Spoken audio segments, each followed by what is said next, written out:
Primeiro de tudo, sobre a fé, nós temos que ver sobre a sua natureza, seu princípio e seus motivos. Aqui nós trazemos o texto da carta aos Hebreus, o capítulo 11, no qual eu vou lendo e vou comentando. A fé é o fundamento da esperança, é uma certeza a respeito do que não se vê. Esta é uma das melhores definições sobre a fé, fundamento da esperança. A nossa esperança é a vida eterna. Mas nós ainda não vemos a vida eterna. Nós ainda não vemos as coisas que Deus prometeu. A fé justamente é esta esperança. Nós estamos na espera. Mas é uma certeza pela qual nós nos guiamos. Diz ainda a carta aos Hebreus: foi ela que fez a glória dos nossos antepassados. Aqui vem a importância dos antepassados na fé. Nós não recebemos uma fé do nada. Nós não recebemos uma fé que nós inventamos. Como muitos hoje em dia falam em fé e não sabem do que estão falando. Chamam qualquer crendice, qualquer coisa de fé. Ainda ontem eu falava isso lá no outro retiro. Falava sobre isso também aqui nas homilias. Já quantas vezes a gente vê pessoas que dizem que têm fé. E se nós perguntarmos, fé em que, em quem, quando, como, de onde veio, não sabem responder nem a primeira pergunta. Portanto, não tem fé alguma. Tem às vezes uma crendice, uma credulidade, uma tradição herdada de não sei quem. E se a fé não é esclarecida, não sabemos no que crer, em quem crer, como viver, como transmitir esta fé. E então, quando muito, ela morre conosco. Ou, se ela é ruim, ela é um mau exemplo, ela passa adiante. Porque nós sabemos que nós somos mais fáceis de copiar o mau exemplo. Nós somos muito mais fáceis nisso, em copiar o errado. Portanto, diz a carta aos Hebreus, a fé é que fez a glória dos nossos antepassados. Pela fé reconhecemos que o mundo foi formado pela palavra de Deus e as coisas visíveis se originaram do invisível. A fé nos diz isso, que o verbo de Deus, a palavra de Deus, quem é? Cristo. Ele formou todas as coisas no mundo e que tirou todas as coisas que nós vemos do não existente, do invisível.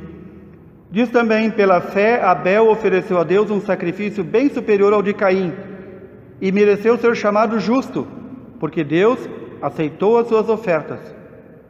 Qual era a oferta de Abel? Sim, as primícias, mas primícias do quê? Do quê? Ninguém leu? Ninguém viu? Ninguém sabe? Frutos da terra. O que ofereceu Caim? A gordura e o sangue dos animais. Então, primícias não significa frutos da terra, primícias significa as primeiras coisas da colheita. Então, aqui por que a oferta dele, de Abel, foi mais agradável a Deus? Primeiro ele ofertava o Senhor, depois... Caim também fez. Caim também fez. Não. É só pensar. Frutos da terra tu produz? Não, tu tem que plantar, cultivar, colher. Animais tu pega aí no campo, mata e tira o sangue. Abel deu de si, Caim não deu de si. Por isso que a oferta dele não foi agradável a Deus, foi uma oferta violenta. Enquanto que a outra foi uma oferta pacífica. Aqui vem a diferença. Por que a oferta de Abel, que foi uma oferta tão agradável a Deus, o que depois deu a rixa de Caim com Abel? E qual foi a rixa? ele não se agradou porque Deus se agradou de seu irmão. Ao invés de ele ficar contente que seu irmão foi agradável a Deus, ele quis massacrar o irmão e o matou. Aqui começa a inveja. Por isso que Caim jamais vai ser louvado como exemplo da fé, mas Abel sim. Então Abel oferece um sacrifício bem superior ao de Caim, foi chamado justo. Graças a ela quem? Graças a essa oferta, graças a essa fé, apesar de sua morte, ele ainda fala. O que significa isso? Que o testemunho de Abel ainda é válido para nós. Ainda é válido. Ou seja, Deus se alegra, Deus fica feliz com a nossa oferta quando é feita uma oferta de nós mesmos, do nosso esforço, do nosso trabalho, e não do trabalho dos outros, e não do sacrifício dos outros, e não da opressão do outro, mas daquilo que nós oferecemos a partir de nós mesmos. Então, por isso, o testemunho de Abel ainda nos fala. Diz também, pela fé, Enoque foi arrebatado sem ter conhecido a morte, e não foi achado porquanto Deus o arrebatou. Mas a Escritura diz que antes de ser arrebatado, ele tinha agradado a Deus. Ora, aí vem o ponto central. Sem a fé é impossível agradar a Deus, pois para se achegar a Ele é necessário que se creia primeiro que Ele existe e que recompensa os que o procuram. Aqui está o ponto central. Vocês estão com a folhinha na mão, né? Estão acompanhando? Sem a fé é impossível agradar a Deus, pois para se achegar a Ele é necessário que se creia, primeiro, que Ele existe, que Deus existe. Isso todos vão dizer, eu creio que Deus existe. Vão perguntar para todos que dizem ter fé, eu creio que Deus existe. Agora que vem o segundo ponto, que também é essencial, que não dá para jogar para o lado, e que a grande maioria da humanidade joga para o lado. Diz assim, é necessário que creia que Ele exista e que Ele recompensa os que o procuram. A grande maioria das pessoas não crê nisso. É simples constatar. Basta perguntar e todos vão dizer que o céu é lugar definitivo para todos. Morre um bandido, foi para o céu. Morre alguém que nunca agradou a Deus, nunca o buscou e dizem, foi para o céu. Não conhecem o que é fé. Então a fé para agradar a Deus não é uma fé em qualquer coisa, sem saber o que. Esta fé nos diz que a gente tem que conhecer, saber que Deus existe e que Ele recompensa aqueles que o procuram. Não recompensa a quem não o procura. Então cai por terra aquela ideia de que Deus é bom e que ninguém vai para o inferno, e que todo mundo vai se salvar. A salvação é para todos, mas não são todos que querem ela.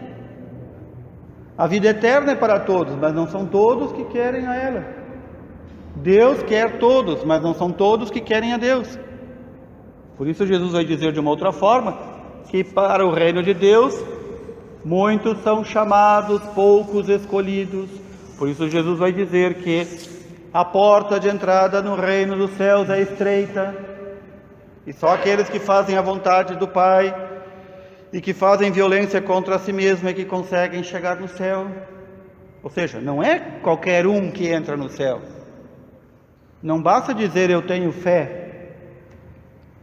Aí a pergunta, de novo, fé em quê? Fé em quem? Como é que é esta fé? O que acredita a tua fé? Como é que ela se põe em prática? Como é que tu transmite ela? E aí a pessoa vai poder dizer, eu tenho fé. Aí ela vai poder dizer verdadeiramente: eu tenho fé. Notem que esse ponto é central aqui na carta aos Hebreus. Vou repetir: ora, sem fé é impossível agradar a Deus, pois para se achegar a Ele, ou seja, se aproximar de Deus, é necessário que se creia, primeiro, que Ele existe e que recompensa os que o procuram. E segue ainda: pela fé na palavra de Deus, Noé foi avisado a respeito de acontecimentos imprevisíveis. Cheio de santo temor, construiu a arca para salvar a sua família. Pela fé, ele condenou o mundo e se tornou o herdeiro da justificação mediante a fé. Foi pela fé que Abraão, obedecendo ao apelo divino, partiu para uma terra que devia receber em herança. E partiu não sabendo para onde ia. Por isso Abraão, junto com Nossa Senhora, são os dois modelos de fé para o cristão. Deus disse: sai da tua terra e vai para onde eu te mostrar. Ele não disse: mas onde é que é? Aí Deus vai dizer: não, é lá, ou 2, 3 países depois. Aí ele diz: ah não, mas isso é muito longe. Deus disse: vai para onde eu te mostrar. E Deus foi mostrando o caminho. E ele atravessou países para chegar até a Terra Santa, para poder habitar com o seu povo. Isto é fé. Largar tudo, porque Deus mandou, e ir para onde Deus ainda vai dizer onde é que é. Quase sempre, quando nós pedimos a Deus uma luz, a gente diz: me mostra a resposta, me mostra a resposta. Deus não vai mostrar a resposta, Ele vai mostrar os caminhos. E aí vem aquele problema: aquele que não tem verdadeiramente fé, ou não exercita a sua fé, ou não conhece o que é fé, ele quer fazer de Deus um empregadinho dele. Ele quer que Deus esteja a seu serviço. Deus tem de me fazer tal coisa, porque eu creio nele. Deus tem que me dar tal graça. Deus não tem que me dar nada. Ele não me deve nada, absolutamente nada. E a fé verdadeira é aquela fé que vai permanecer muitas vezes no escuro, mas sabe que Deus está lá iluminando, para a gente chegar e atravessar o túnel escuro. Então aqui, este exemplo de Abraão, diz mais ainda: foi pela fé que Abraão habitou na terra prometida, como em terra estrangeira, habitando aí em tendas com Isaque e Jacó, co-herdeiros da mesma promessa. O que houve? Depois de anos e anos e anos, Abraão já era velho, e Deus prometeu este herdeiro Isaque. Abraão acreditou. O que houve com Sara, a mulher de Abraão? Não acreditou e riu. Como? O que tem bebê de Sara? É o Isaque, sim. A Sara é a mulher do Abraão, tem que ser o Isaque. E então, aguardar um filho em extrema velhice, isso não é fé? É fé ou não é fé? E mais ainda, quando esse filho nasce, já está ali crescidinho, lá, sei lá, 11, 10, 12 anos, Deus disse a Abraão: vai, leva teu filho lá para a montanha e sacrifica ele para mim. E Deus tinha dito a Abraão: todas as promessas de um povo numeroso, tu vai ter nesse filho Isaque. E depois diz: vai lá e mata ele para mim. Isso não é fé? E claro que nós sabemos que Abraão foi e não precisou matar o filho. Foi a forma de que Deus pediu a Abraão para testar a sua fé, ver o seu amor, testar o seu amor, a sua confiança. E diz mais ainda: Isaque e Jacó, co-herdeiros da mesma promessa, porque tinha a esperança fixa na cidade assentada sobre os fundamentos eternos, cujo arquiteto e construtor é Deus. Abraão esperava essa cidade eterna, não uma cidade aqui na terra. Ele foi para o lugar que Deus foi indicando, mas ele sabia que a esperança dele não deveria estar aqui numa cidade da terra, porque nós aqui na terra somos peregrinos e não temos morada definitiva.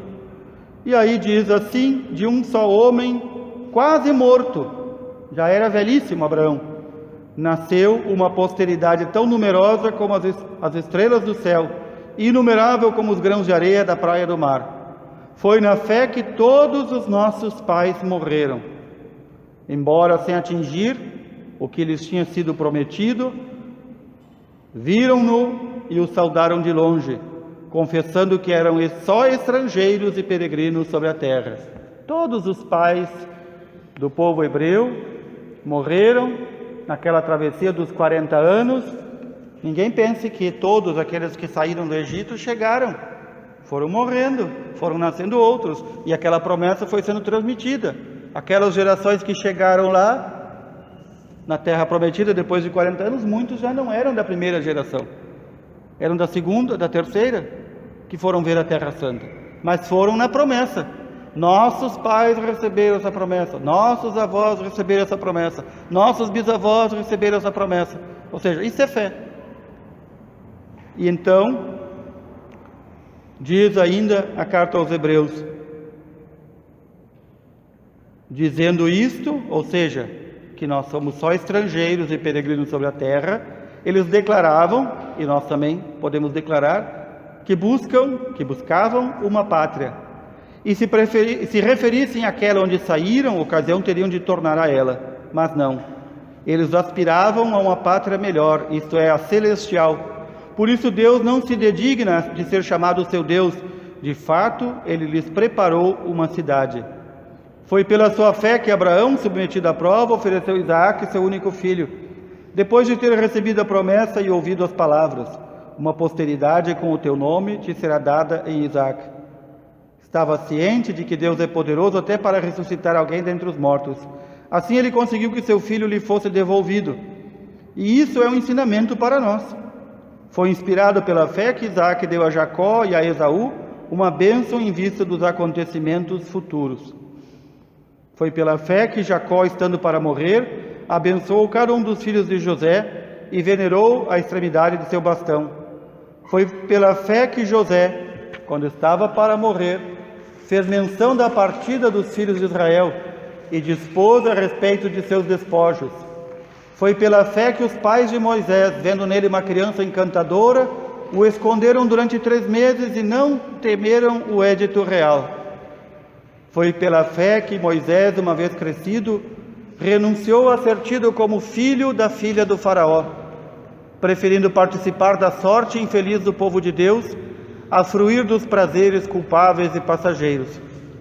Com os olhos fixos na recompensa, considerava os ultrajes por amor de Cristo como um bem mais precioso que todos os tesouros dos egípcios. Foi pela fé que deixou o Egito, não temendo a cólera do rei, com tanta segurança como estivesse vendo o invisível.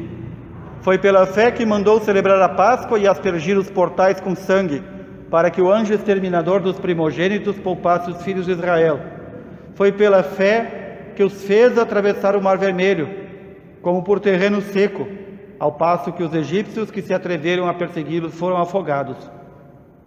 Foi pela fé que desabaram as muralhas de Jericó, depois de rodeadas por 7 dias. Foi pela fé que Raabe, a meretriz, não pereceu com aqueles que resistiram, por ter dado asilo aos espias. Que mais direi? Irá me faltar o tempo. Se falar de Gedeão, Baraque, Sansão, Jefté, Davi, Samuel e dos profetas. Graças à sua fé conquistaram reinos, praticaram a justiça, viram-se realizar as promessas. Taparam bocas de leões, extinguiram a violência do fogo, escaparam a fio de espada, triunfaram de enfermidades, foram corajosos na guerra e puseram em debandada exércitos estrangeiros. Devolveram vivos às suas mães os filhos mortos. Alguns foram torturados por recusarem ser libertados, movidos pela esperança de uma ressurreição mais gloriosa. Outros sofreram escárnio e açoites, cadeias e prisões.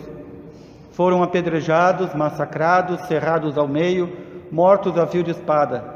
Andaram errantes, vestidos de pele de ovelha e de cabra, necessitados de tudo, perseguidos e maltratados, homens de que o mundo não era digno. Refugiaram-se nas solidões das montanhas, nas cavernas e em antros subterrâneos. E, no entanto, todos estes mártires da fé não conheceram a realização das promessas, porque Deus, que tinha para nós uma sorte melhor, não quis que eles chegassem sem nós à perfeição da felicidade. Notem que Carta aos Hebreus, nesse capítulo 11, fala de toda esta multidão do povo hebreu, anterior aos apóstolos, que esperou, viu já algumas vitórias aqui na terra, mas não alcançou a vitória final. Não alcançou ver a realização das promessas. E tanto o apóstolo Paulo como os outros vão dizer: a realização das promessas se dá em Cristo Jesus. Portanto, Ele, que está aqui entre nós, é aquele que realizou todas as promessas. E Ele é capaz de nos dar tudo aquilo que foi prometido aos nossos pais. Notem que o último versículo, 40, diz: porque Deus, que tinha para nós uma sorte melhor, não quis que eles chegassem sem nós à perfeição da felicidade. O que é que nós dizemos quando, no credo, quando dizemos que Cristo desceu à mansão dos mortos?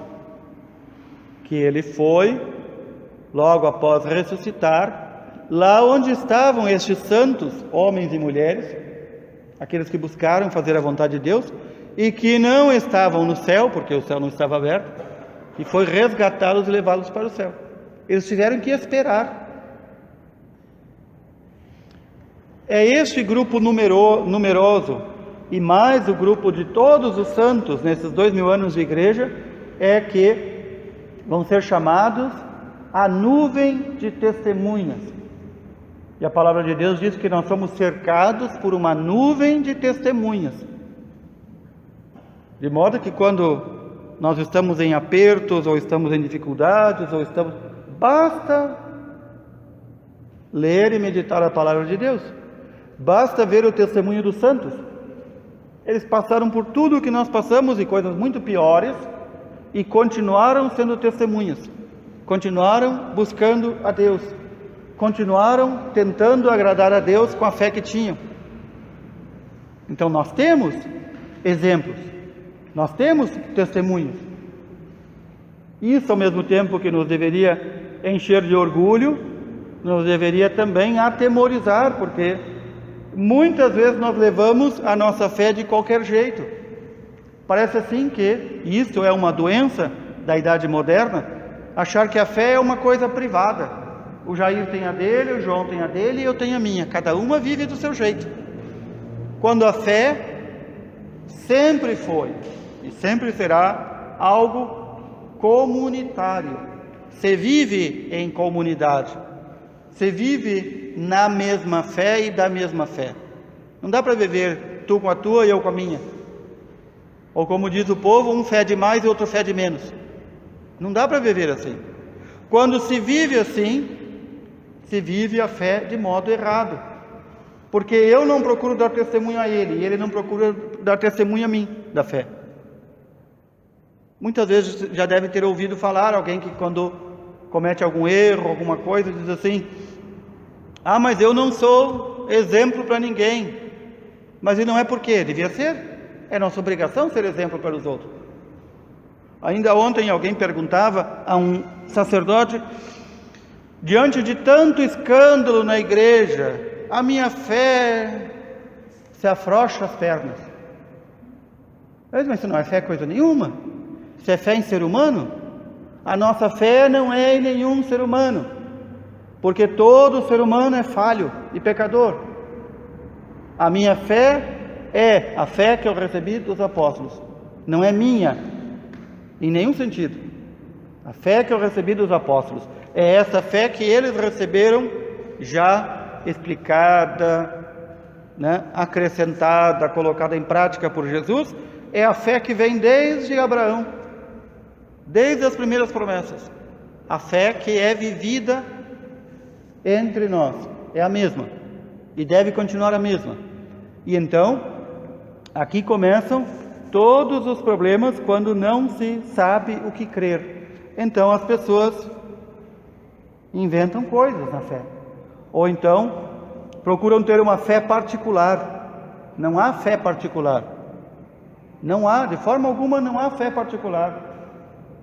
Ah, mas o fulano é cristão, mas ele vive do jeito dele. Há muitos anos atrás, um presidente que nós tivemos aqui, quando que fazia, roubava e acontecia, então foi a comunhão, e então um bispo, que é do mesmo grupo dele, dizia assim: não, mas tem que desculpar, porque ele é cristão ao seu modo. Não tem cristão ao seu modo. Tem cristão como os apóstolos nos ensinaram, e a igreja nos transmite, e vai transmitir até o final dos tempos. Não tem cristão ao seu modo. A fé não é um cardápio de restaurante, que eu escolho, eu quero isso, eu quero aquilo. Eu vivo desse jeito, tu vive daquele. Aí vem o tudo ou nada da fé. Muitas vezes se diz, a fé é um salto no escuro. Mas não é tão escuro, porque nós sabemos o que devemos crer, em quem devemos crer, como devemos crer. Não é tão escuro assim. Aqui se está confundindo fé com outra coisa. Quando quem diz a fé é um salto no escuro. A fé não é um salto no escuro. A fé é uma realidade bem clara. Tanto que ela é fundamento de toda a nossa esperança futura. Quando não se conhece a fé, quando não se sabe em quem crer, como viver, acontecem coisas assim, como aquele padre que foi lá dar os últimos sacramentos a um indivíduo aí, provavelmente aqui da fronteira, numa fazenda, que nunca pisou numa igreja, só foi levado uma vez no batismo, depois talvez foi levado obrigado também de novo para o casamento, e então conseguiram convencê-lo de se preparar para a morte, porque estava morrendo mesmo. E então o padre, conforme o costume, levou o crucifixo e disse para ele, nos últimos momentos: beija o Cristo e diga: eu renuncio a Satanás. Ele beijava o Cristo com todo amor, parecia que ele era com todo amor, e dizia: não abria a boca para dizer renuncio a Satanás. E o padre, bem alto, diga: renuncio a Satanás. E ele, E o padre diz: por que você não renuncia bem claro? É que eu não sei para onde eu vou, eu não quero comprar briga. Que fé é essa? Em quem ele crê? E isso é a grande maioria das pessoas nos nossos dias. Muitos, e muitos, e muitos não sabem no que creem, não conhecem a sua fé, e por isso caem em asneiras. E uma fé, ou uma falsa fé, é muito mais perigosa do que não ter fé em nada. Por quê? Porque, como eu dizia, a fé é o tudo ou nada, é o jogo definitivo. É o jogo definitivo. Imaginem um jogador de futebol que, sei lá, está mal da cabeça, e ao invés de ir para o seu time, vai lá e joga no outro, e ainda faz gol. Perdeu tudo. Assim muitos jogam com a fé. Por isso, a gente precisa ver também qual é o ponto de partida, qual é o ponto de chegada da nossa fé.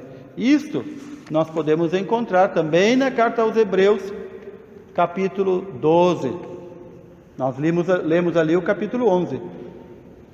Desse modo, cercados como estamos de uma tal nuvem de testemunhas, veja que eu falei da nuvem de testemunhas, desvencilhemos-nos das cadeias do pecado. O pecado sempre é uma cadeia, não é a cadeia e o prédio. Cadeia é aquela corrente de prender os pés e as mãos do prisioneiro. Desvencilhemos-nos das cadeias do pecado, corramos com perseverança ao combate proposto, com o olhar fixo no autor e consumador de nossa fé, Jesus. Que está o ponto central. Jesus é o autor e consumador. O que é o consumador? Não é o consumidor, é o consumador. O que é um consumador?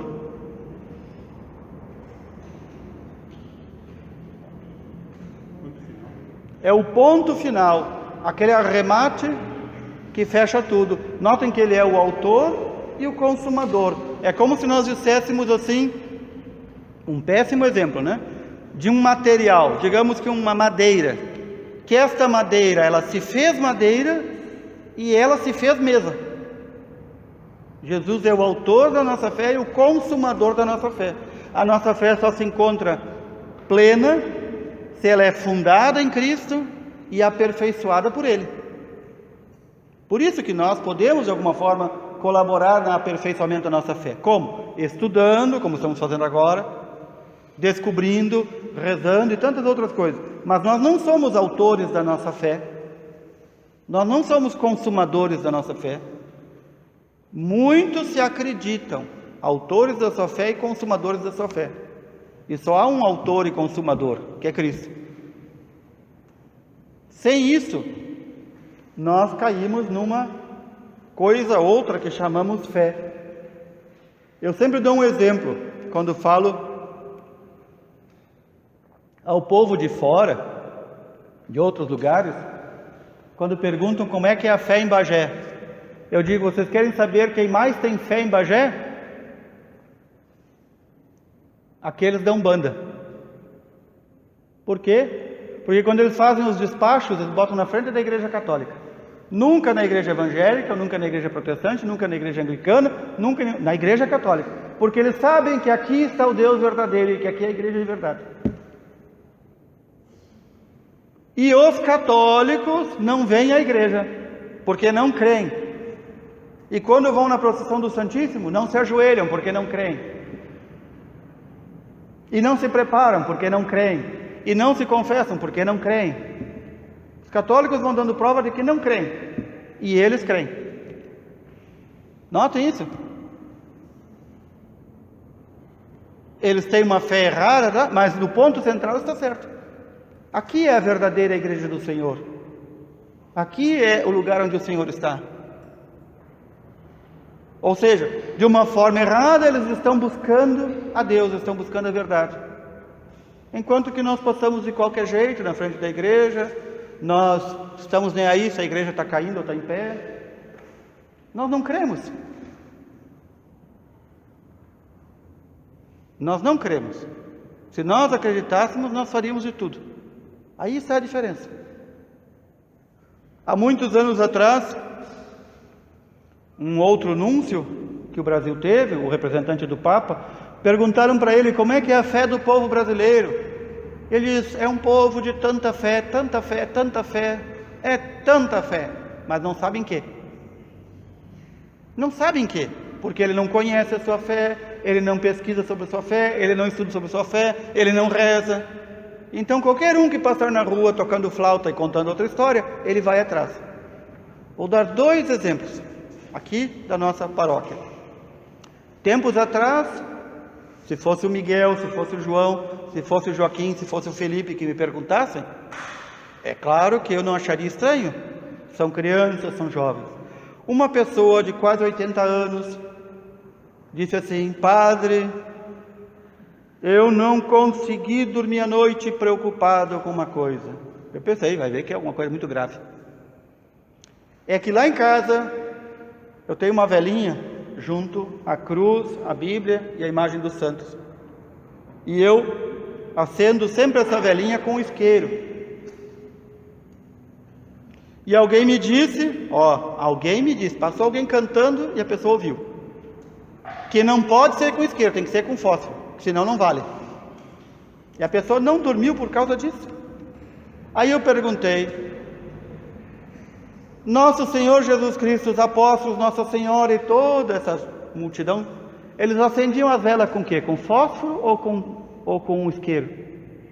E a pessoa me disse, com fósforo, né? Naquele tempo não tinha isqueiro, não tinha nem fósforo não tinha. Eles tinham pedra, que batiam uma na outra e tiravam faísca. Por que você não pega pedra e faz assim também? O que está por trás da pergunta? Está revelando que a pessoa é ignorante na sua fé. Que qualquer um que disser qualquer coisa, ela vai. Essa semana ainda, na quarta-feira de cinzas, prévio, antes da missa ali, que o padre está se preparando, rezando, tentando fazer silêncio, para poder celebrar bem, chega uma pessoa de quase 93 anos de idade, muito preocupada, tremendo, disse, o que foi?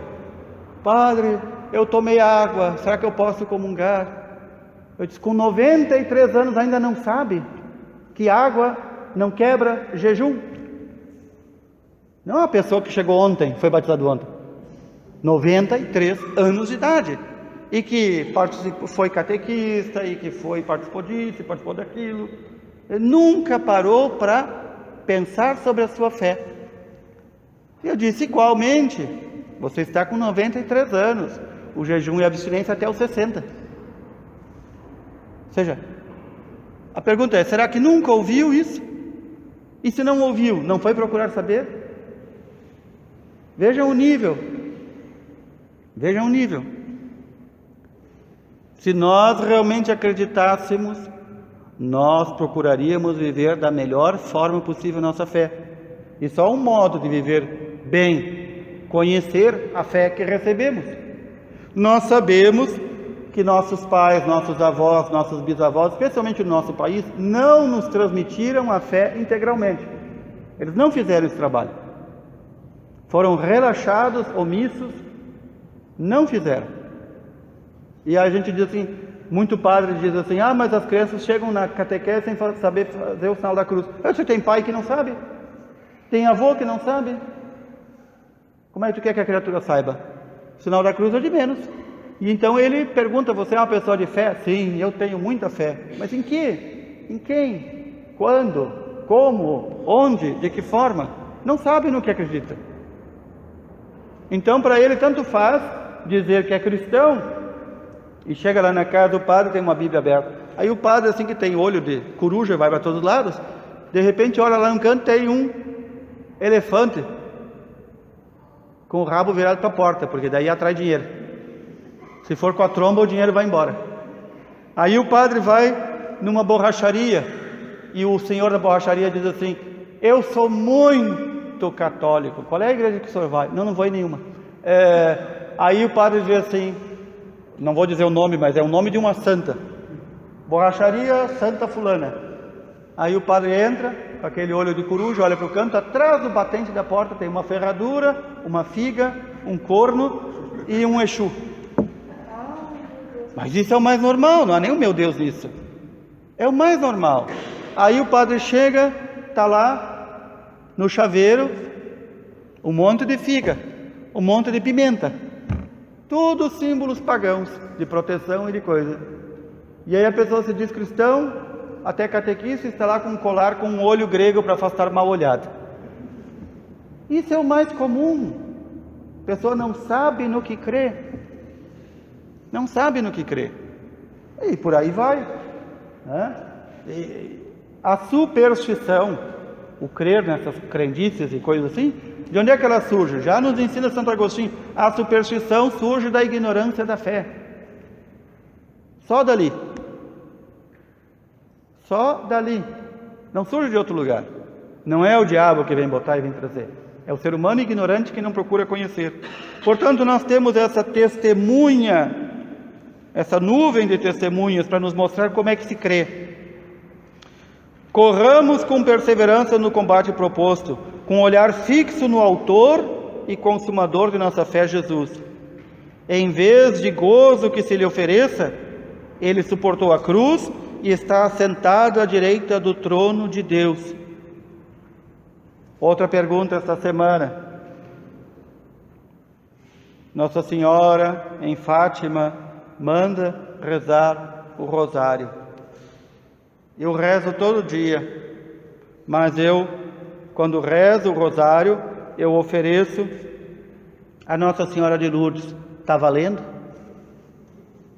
E o padre tem que dizer, mas você não sabe que Nossa Senhora só tem uma? Que ela só tem títulos diferentes? Sei. Então por que pergunta? Porque não conhece a fé. Quando manda porque Deus São Denise para esse santo ou para aquele santo.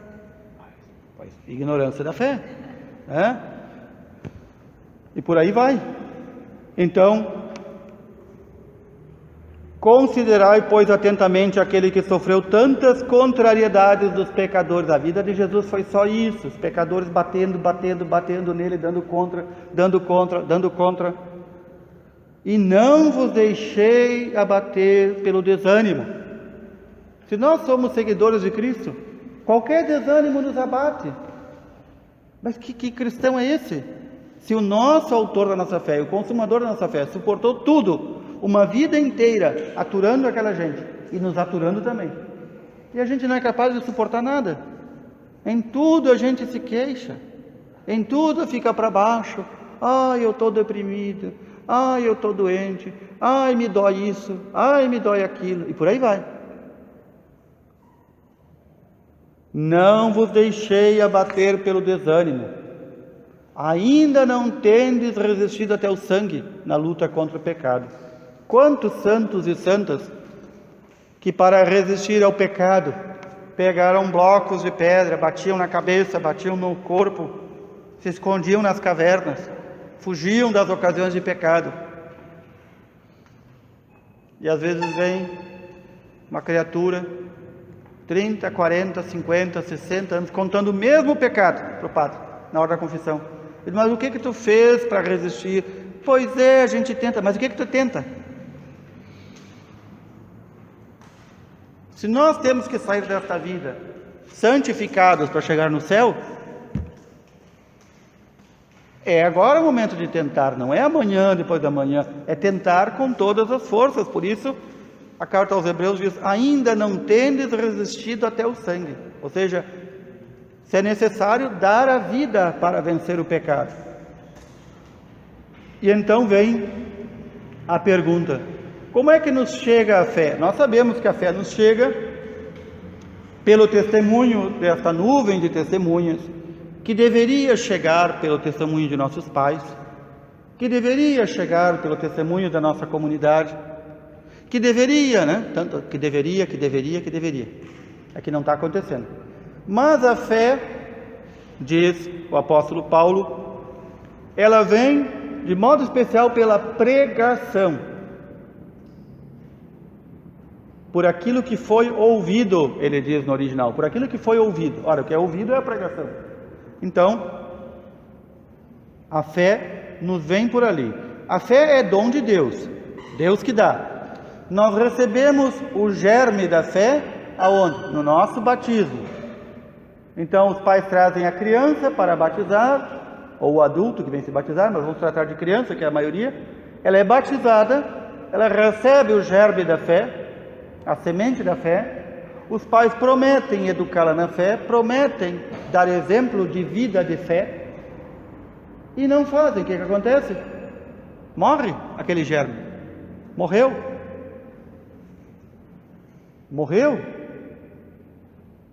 É como se eu dissesse assim, ele está batizado só exteriormente, interiormente não foi, porque mataram. É como se eu vou à floricultura e peço a semente melhor, que vai dar a flor mais bela, e levo para minha casa, planto e compro o cimento e faço uma chapa e põe em cima. É isso que está se fazendo. Sufoca-se e se mata a fé, já dos pequeninos. E portanto não vai brotar nada ali, a não ser por um milagre de Deus, um caso excepcional de uma pessoa que no futuro será muito santa, em que Deus tira ali. O que se sabe de casos assim é um ou dois. Eu conheço um só na história da igreja, nesses 2000 anos, de uma criança que foi sufocado desde pequeno. Os pais nunca falaram de fé, nem batizaram, e Deus mostrou a ela tudo, já na infância. Eu conheço um caso. Se vocês conhecem outros, me digam, que eu quero saber. Mas é sufocar a fé, é matar a fé. Então é necessário que nós escutemos aquilo que é o anúncio da fé. É necessário que a fé chegue àqueles que não escutaram. É necessário que onde chegou continue existindo. E em muitos e muitos lugares do nosso país, e especialmente aqui na fronteira, a fé é apenas uma casca externa.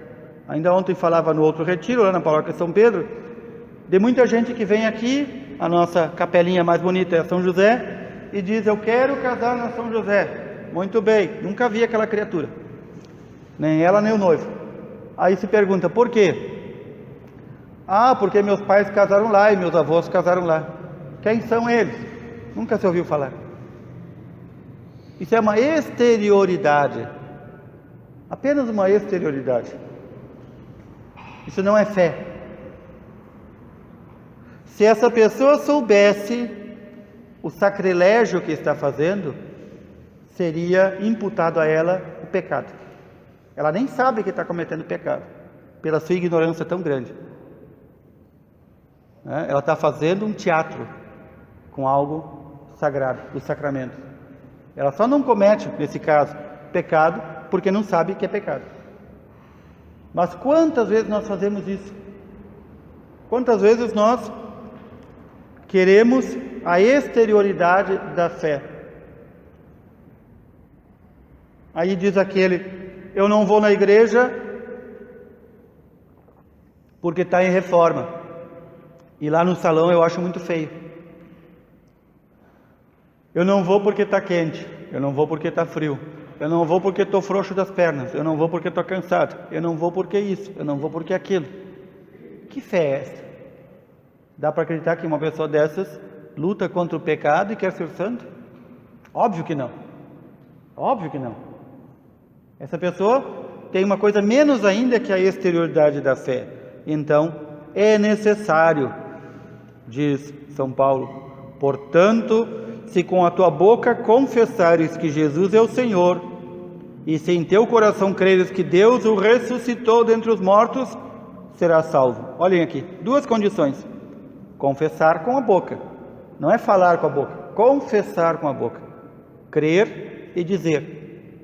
Não crer para mim, crer e dizer, isso é confessar. Outro modo que nós usamos também é professar, né? Vamos professar juntos a nossa fé, e a gente reza o credo, né? Confessar, professar, são sinônimos aqui em matéria de fé. Confessemos que Ele é o Senhor. E se no nosso coração nós crermos que Deus o ressuscitou dentre os mortos, então seremos salvos. É crendo de coração que se obtém a justiça. E é professando com palavras que se chega à salvação. O que é essa justiça que fala o apóstolo Paulo? É aquilo que chamamos a justificação, o ato pelo qual Deus nos torna justos, nos considera justos e pelo qual nós nos santificamos. Então, como muitas vezes a gente diz, né? Morre um pai, por exemplo, de família, o padre vai lá fazer o enterro, ou como eu sempre digo, vai fazer a encomendação. Enterro quem faz é o coveiro. O padre vai fazer a encomendação, ou seja, um recomendar a Deus. O padre não vai botá-lo no céu, não tem esse poder, nem de botar ninguém no céu, nem de tirar ninguém do inferno. O padre vai recomendá-lo diante de Deus. E aí pergunta a família que está ali: e então, como é que era, como é que viveu, que igreja vão, papapá. Nada, não sabem nem que tem uma igreja no bairro, nunca viram, está lá escrito, está lá o formato de uma igreja, nunca viram, nunca sabem. Tem igreja lá? Como uns que eu atendi uma vez, eu sempre conto lá da Vila União, lá na realidade lá do fogo, lá com a coxilha do fogo, eu disse: vocês vão lá em São Martim? Eu pergunto, chama-se isso pergunta retórica, quando a gente sabe, mas a gente pergunta assim mesmo, né? Sabe que não vai, mas vocês vão lá em São Martim? Aonde em São Martim? Na capela São Martinho. Onde é que fica? Sabe aquela rua principal que todo mundo tem que passar para ir para o bairro de vocês? E não tem outra? Pois é ali. É nova? Está desde 1922 lá. Sabe o que é a pessoa? O sabonete, né? O mussum ensaboado, vai escorregando para lá e para cá e o padre vai pegando, né? Não quer nada com nada, não quer nada com nada. Por isso eu disse, muitas vezes, o pessoal de fora pergunta: por que a obra não anda? Eu disse: porque as pessoas não querem igreja. Simples. Se quisessem, fariam de tudo, né? Iriam catar latinha na rua para terminar a obra. Porque não querem, porque não tendo é melhor, a minha consciência não me acusa, eu não vejo. Tendo, ali está Deus. Ali está um templo, eu tenho que ajudá-lo a preservar. Então, é necessário confessar e viver conforme se confessa. Não dizer da boca para fora. Eu creio em Jesus, mas lá em casa também tem um Buda, também tem um elefante, também tem um Iemanjá, também tem um Ogum, e vai indo, né? Vai um panteão. E aí, quando pergunta muito, a criatura ainda se escorrega e diz assim: não, mas proteção nunca é demais. Né? Quer proteção boa, compra um pitbull. Né? Bota ele no pátio, bota dentro do carro, ninguém vai roubar. Né? Então, aqui é confessar e crer. E o que é que nós cremos? Os nossos irmãos na fé antes de nós, logo ali no tempo dos apóstolos, juntaram em palavras aquilo que nós cremos, o credo. Nós, se cremos em Cristo, cremos nisto que está no credo. Que Deus existe, que o Filho nos disse que Ele é Pai, que Ele enviou seu Filho para a nossa salvação, que esse Filho sofreu para nos salvar, que esse Filho foi ressuscitado no terceiro dia, que esse Filho fundou a sua igreja, que para ter a sua presença entre nós até o final dos tempos, que esse Filho nos deixou o Espírito Santo, e por aí vai, e que esse Filho nos prometeu a ressurreição dos nossos corpos, que esse Filho nos prometeu a vida eterna. É isso que nós cremos. Ah, mas eu creio em Jesus, mas ainda ontem alguém me disse: eu sou espírita cristão. Tá bem, eu sou astronauta aquático, né? Eu sou astronauta aquático. Não existe astronauta aquático, não existe espírita cristão. Tu não sabe nem o que é espiritismo nem cristianismo, né? Um desses assim que dizia saber muito, tal, um dia passou lá em Ars, a cidadezinha onde São João Maria Vianney, nosso patrono dos sacerdotes, atendia aquela multidão de gente, e disse: padre, eu queria discutir uma coisa com o senhor sobre a fé. E o padre olhou para ele: sobre fé? O senhor é mais ignorante que uma criança da catequese, o que é que vem falar sobre fé? Vai estudar. E não há um hoje, em qualquer ambiente, em que não se meta a dar bedelho na fé cristã. Meter o bedelho e dizer: mas eu penso assim. Mas tu pensar assim e eu pensar assado, não muda nada. Numa das nossas missas aqui, um dia chegou depois de ouvir o evangelho que Jesus disse: não comer da minha carne, não beber do meu sangue, não tereis a vida eterna. Não, padre, para lá, mas eu acho que não é bem assim. Se eu achar, e o ronco da minha cadela dá no mesmo. Tem que dizer isso, porque para ver se cai na real. Dá no mesmo. O que me interessa é o que Cristo me ensinou. Eu acho que não é assim, mas se o teu achar não vale nada. E quando é um padre, um bispo, eu digo: o teu achar vale menos do que aquilo que o gato enterra. Vale menos. Para terem bem noção do que vale. A nossa fé não é um achismo, não é uma coleção de que eu quero isso, eu quero aquilo. Ou nós cremos na integridade, ou não cremos. Ou nós não conhecemos, e Deus sempre perdoa o pecado por ignorância, mas não perdoa quem quer ficar ignorante para não saber mais. É diferente. Então, São Paulo diz ainda: a Escritura diz: todo o que nele crer não será confundido. Porém, como invocarão aquele a quem não tem fé? Em quem não tem fé? E como crerão naquele de quem não ouviram falar? E como ouvirão falar se não houver quem pregue? Notem, como é que eu vou dizer a uma criatura que ela tem que crer em Jesus, se ela nunca ouviu falar de Jesus? Se nunca ninguém pregou para ela quem é Jesus? Como é que eu vou falar? Então eu tenho que começar, se ela quiser aprender, começar do zero. Bastam palavras da boca para fora? Acham que, por exemplo, eu pegando o catecismo e dizendo: vai ler o catecismo aqui, para tu ganhar fé. Acham que ela vai ganhar fé? Não, ela vai ler o catecismo, se ela tiver vontade, como quem lê um livro de romance, um livro de novela, um livro de história, vai ler aquilo, mas Deus até pode se servir disso para colocar a fé na cabeça da criatura, mas não funciona assim. Não funciona enfiar, né?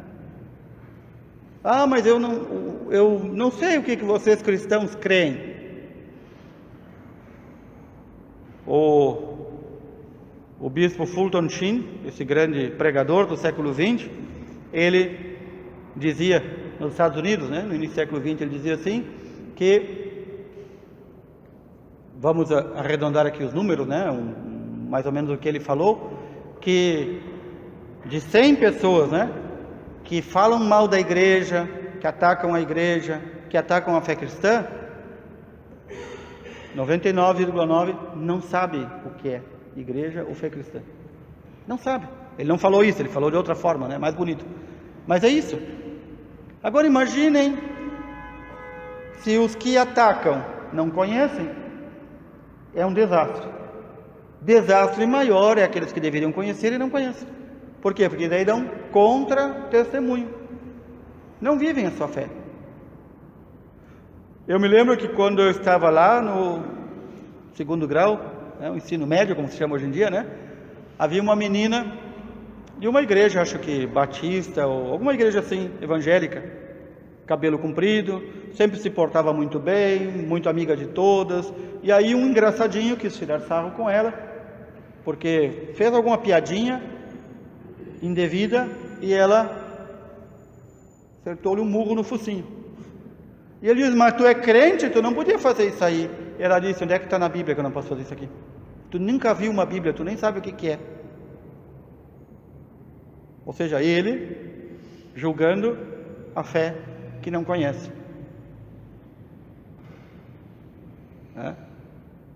Não conhece a fé e se mete a julgar a fé. Agora imaginem, nós que devemos conhecer e viver, se conhecemos e não vivemos, como nos veem os outros? O hipócrita, o mentiroso, o falso, e por aí vai, e por aí vai. Nós vamos continuar aqui esse texto, onde diz, que acabamos de ouvir, como é que vão invocar aquele em quem não tem fé? E como crerão naquele de que não ouviram falar? E como ouvirão falar, se não houver quem pregue? E como pregarão se não forem enviados? Como está escrito, quão formosos são os pés daqueles que anunciam as boas novas, mas não são todos que prestaram ouvidos à boa nova. Muitos que receberam a boa nova, o Evangelho, não prestaram ouvidos. E isso acontece até nas nossas igrejas. Na hora do Evangelho, na hora da pregação, as pessoas acham de tudo para fazer. Desde uma sacola barulhenta que parece um rato mexendo, até contar quantos parafusos tem no teto. Quando não conversar com quem está do lado. Estão ouvindo, estão tendo a graça de ouvir a palavra de Deus e não aproveitam. Mas não são todos que prestaram ouvidos à boa nova. É o que exclama Isaías, Senhor, quem acreditou na nossa pregação? Logo, a fé provém da pregação, e a pregação se exerce em razão da palavra de Cristo. Este, em razão da palavra de Cristo, significa por ordem de Cristo. Nós não pregamos porque o bispo mandou, ou porque alguém me mandou, mas porque Cristo nos mandou pregar. Ele mandou os apóstolos, disse, ide a todo mundo e pregai o Evangelho, pregai a boa nova a todas as criaturas. Ele diz isso bem claro. Aí o que acontece com os primeiros apóstolos, os primeiros discípulos, eles dizem, mas será que é para levar também para os não-judeus? Aí ele falou toda a criatura. Mas os outros são criaturas? Aí ele diz, é pergunta idiota, né? Quantas vezes Jesus não deve ter dito, que pergunta idiota? Ide pelo mundo inteiro. Não sei, mas será que o mundo só vai até a Grécia ou vai até a Turquia? Onde é que vai o mundo? O que Jesus quis dizer? A todo mundo, a toda criatura. Há um desses memes de internet aí que hoje em dia mostra assim, Jesus pregando, fazendo a multiplicação dos pães e peixes. Se fosse hoje, alguém ia dizer: já verificou se esse peixe não tem mercúrio? E o outro: esse pão é sem glúten? Assim vivemos a fé. Mas será que aquilo lá é assim mesmo? Será que ele mandou mesmo pregar toda a criatura? Será que é para levar o evangelho para todos? Ou só para aqueles que merecem? Ou só para aqueles que ouviram? O que nós vamos fazer? Vamos ficar com a fé só para nós? Vai morrer conosco? Ou ela é para transmitir às futuras gerações? Os apóstolos quantas vezes dizem: eu vos transmito aquilo que recebi do Senhor. São Paulo, narrando a Eucaristia, a instituição da missa da Eucaristia, ele diz: eu vos transmito o que recebi do Senhor. Não o que eu quero, não o que eu acho que é melhor, mas o que recebi do Senhor. Então nós não temos direito de cortar aquilo que nos interessa e aquilo que não nos interessa. Eu me recordo de uma professora que tive no mestrado em teologia, famosa teóloga no Brasil. Quando se diz famosa, pode saber que é uma fraude. Ela já tinha dado aula muitos anos atrás para outras turmas, lá no bacharelado e na licenciatura. E os alunos, que não são grande coisa nunca, já tinham expulsado ela de tão ruim que era. E aí, por amizades, ela voltou e foi para a minha turma no mestrado. E era daquelas que a gente chama tesoureira, como tem muito tesoureiro. Aquilo que na Bíblia ela concorda é palavra de Deus. O que ela não concorda não é palavra de Deus. Em uma aula ela começou a cacetear São Paulo. São Paulo não estava ali para se defender, então eu estava lá. E começou: isso aqui que São Paulo diz não é verdade, isso aqui não é assim, isso aqui não é assado, isso aqui é machismo, isso aqui não sei o quê. E começou, pau e pau, pau e pau. Aí disse: só um momentinho. Quando a gente chama a palavra de Deus, é tudo o que está na palavra de Deus? Ou é só aquilo que me interessa? Não, mas tem que ver que não. Uma coisa é estudar os contextos, as épocas, é bem diferente. Outra é a senhora dizer que esse trecho ou aquele trecho não é palavra de Deus. Isso é heresia. E portanto, se a senhora prega isso, ensina isso, a senhora já não é mais cristã. E aí tirei da mochila uma tesoura e disse: toma essa tesoura, vai lá, recorta a sua Bíblia, funde a sua igreja, funde a sua fé e vá viver como tesoureira do Evangelho. Ficou furiosa, né? Aquelas rabos que ficam assim batendo, né? Ficou o rabo batendo assim, né? Não deu mais uma semana, conseguimos tirá-la do curso do mestrado em teologia. Chamar uma criatura que é para ensinar os futuros padres a ensinar heresias e ensinar erros, não precisa. Não precisa. Então aqui também, nós não fomos chamados para ensinar erro, ou o que eu gosto, ou o que eu não gosto. Não, mas São Paulo diz que os idólatras, os cachaceiros e outros mais não vão entrar no reino do céu. Não, mas eu acho que ele não quis dizer bem isso. Mas é de pegar um porrete, botar um prego comprido na ponta e bater na cabeça de quem diz isso, né? Não, ele escreveu isso, mas não quis dizer isso, quis dizer outra coisa. Tu sabe melhor do que toda a igreja e todos os apóstolos. Havia um colega também no seminário, em que tudo o que se dizia da palavra de Deus ou dos documentos da igreja, ele dizia: mas eu acho que não é bem assim. Mas por que tu não funda uma igreja, criatura? Só tua, com a tua pregação. E também há padres e bispos que dizem: mas não é bem assim. Estes, como diz São Paulo, preferem dar ouvidos às fábulas e se apartaram da verdadeira fé. Estão aí na igreja só para incomodar. E há muitos que deseducam, desensinam e desencaminham vários do caminho da salvação, porque querem escolher o que crer e o que não crer. Então, diz São Paulo, a fé provém da pregação. A fé vem da pregação. entra pelos ouvidos. E a fé se exerce, a pregação se exerce em razão da palavra de Cristo, por ordem de Cristo. São Paulo quantas vezes vai dizer que além de pregar e ensinar aquilo que Cristo falou com ele, nós sabemos, ele não foi discípulo junto com os outros, ele é mais adiante, né? Ele foi aquele que foi convertido pelo próprio Cristo, diz, eu aprendi do próprio Cristo. E ele diz, depois de 3 anos pregando o que ouvi de Cristo, depois de 3 anos, então eu fui a Jerusalém me encontrar com os apóstolos. Ele ainda não tinha encontrado, já estava pregando 3 anos. Fui me encontrar com ele para ver se aquilo que eu pregava era o mesmo que eles pregavam. Notem isso. Claro que ele viu que era o mesmo, né? Cristo não ia ensinar uma coisa aos apóstolos e outra coisa a Paulo, né? Então essa necessidade de nós termos os ouvidos bem abertos à pregação da fé. Ah, mas o Jair tem uma fé, a Vivian tem outra fé, e o João tem outra. Quando vai confrontá-los para ver qual é a fé que eles creem, hoje em dia é um perigo. Hoje em dia é um perigo. Então, como é que nos chega aquilo que chama-se o conteúdo da fé? Ora, nos chega por uma coisa chamada depósito.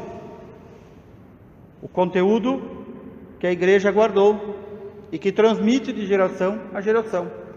Quando alguém falsifica esse depósito, chega mal. Ou às vezes não chega integralmente. Às vezes não chega integralmente.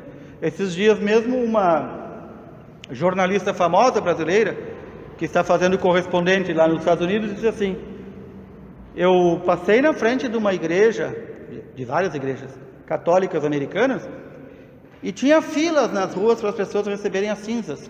Eu nunca vi isso no Brasil. Perguntaram para ela, nunca viu filas? Não, nunca vi, não sabia que existia missa quarta-feira de cinzas. Ela não sabia que existia missa de quarta-feira de cinzas no Brasil. Eu disse, claro, existe em qualquer parte do mundo. Quer dizer, primeiro é uma ignorante na fé, segundo é uma ignorante na própria profissão, né? Um burro desse ia pagar para trabalhar e não ganhar, porque não sabe o mínimo de nada, né? Ou quantas vezes a gente vê isso aí, as pessoas escreverem sobre Nossa Senhora, então não conhecem nada do que a igreja, como a pessoa que pergunta. O padre diz, depois da confissão, vai lá diante da imagem de Nossa Senhora do Carmo, faça essas orações. Ah, mas eu prefiro Nossa Senhora Aparecida. Mas é a mesma, criatura. Mas é a mesma. Tu sabe que é a mesma? Ah, não sabia. Não sabe. Quer dizer, nem a prática mínima da fé ela conhece. É com fósforo ou com isqueiro? Eu agora vou começar a responder. É com pedra. Leve pedra para casa, começa a bater até tira fogo. Ah, mas eu fiz o sinal da cruz, o fulano faz com a mão esquerda, eu faço com a mão direita. É como aquelas coisas assim, a gente põe o feijão em cima do arroz e o arroz em cima do feijão. Aí um diz, não, o correto é o feijão embaixo do arroz, outro diz, não, é o arroz em cima do feijão. E outro diz, não, é meio a meio. Assim é a fé cristã no nosso país. As pessoas não sabem, dão palpite e se fazem doutores na fé. E passam adiante o errado. Então, por isso, damos graças a Deus que nós aqui estamos procurando conhecer um pouquinho mais. Isso é apenas o início de um caminho. Nós temos que fazer alguma pausa, para que também possam alimentar o corpinho, não só a fé. Mas vamos fazer uma coisa muito breve, né? Porque a nossa proposta é até às 9, e nós temos ainda algumas coisas para comentar aqui sobre a fé. Temos que matar esse tema introdutório da fé, ainda hoje, se meu relógio está certo. Tá, vamos dizer que é 8h30. Então, 8h35, dá tempo de caminhar. Aqui fala-se agora da necessidade da fé. A primeira condição para o homem chegar a Deus é crer na sua existência e na sua justiça. Já ouvimos isso ali na carta aos Hebreus, capítulo 11, versículo 6. Ora, sem a fé é impossível agradar a Deus, pois para se achegar a Ele é necessário que se creia primeiro que Ele existe e que recompensa os que o procuram. Recompensa os que o procuram. Não recompensa aqueles que não o procuram. Notem, nós vivemos numa época em que, faltando a fé, ou sendo uma fé de faz de conta ou torta, as pessoas creem, ou pelo menos dizem crer, que Deus vai recompensar a todos, como se o céu fosse para qualquer um. O céu é para todos, mas não é para qualquer um. É como aquele filho que insiste em fazer coisas que não deve e diz, mas todos meus amigos fazem. E o que as mães dizem? Mas tu não é todo mundo. O céu é para todos, mas não é para todo mundo. É para aqueles que buscam a Deus e procuram fazer a vontade de Deus. Ele recompensa aqueles que o procuram. Mais ainda, pela fé atinge o homem o seu destino eterno. Pela falta de fé, perde esse seu destino. São João diz, por isso vos disse, morrereis no vosso pecado, porque se não credes o que eu sou, morrereis no vosso pecado. Esse é o momento em que Jesus está definitivamente se apresentando como o Messias, e muitos dizem, como que tu vai dizer que tu é o Messias? Como que tu vai dizer que tu vai nos salvar? Como que tu vai dizer, como é que tu ousa dizer que tu vai morrer e ressuscitar? Ele disse, se vocês não acreditarem em quem eu sou, se vocês não acreditarem em quem eu sou, morrereis no pecado.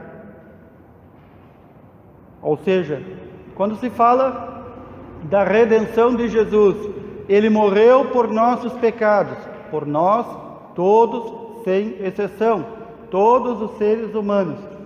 Mas não são todos os seres humanos que aproveitam essa redenção. Vou dar um exemplo bem assim mais comum nosso, que nós participamos da Santa Missa. A pessoa pode ir à Santa Missa e não estar na Santa Missa. Ela aproveita o mesmo que o outro que esteve fisicamente e espiritualmente? Óbvio que não. Óbvio que não. Assim também é a redenção. A redenção foi para todos, mas não são todos que recebem os frutos. Por quê? Porque não creem. E diz mais, e disse-lhes, ide por todo o mundo, pregai o Evangelho a toda criatura. Quem crer e for batizado será salvo, mas quem não crer será condenado. Este é um ponto central. Marcos 16:16. Quem crer e for batizado será salvo, quem não crer será condenado. Isso eu sempre falo nas preparações ao batismo, porque as pessoas acham que basta batizar. Trouxe a criança, batizou, está salvo. Não, tem que crer. Como é que aquela criança vai ser levada a crer se não transmitiram a fé, se não ensinaram a fé, se não deram exemplo de fé?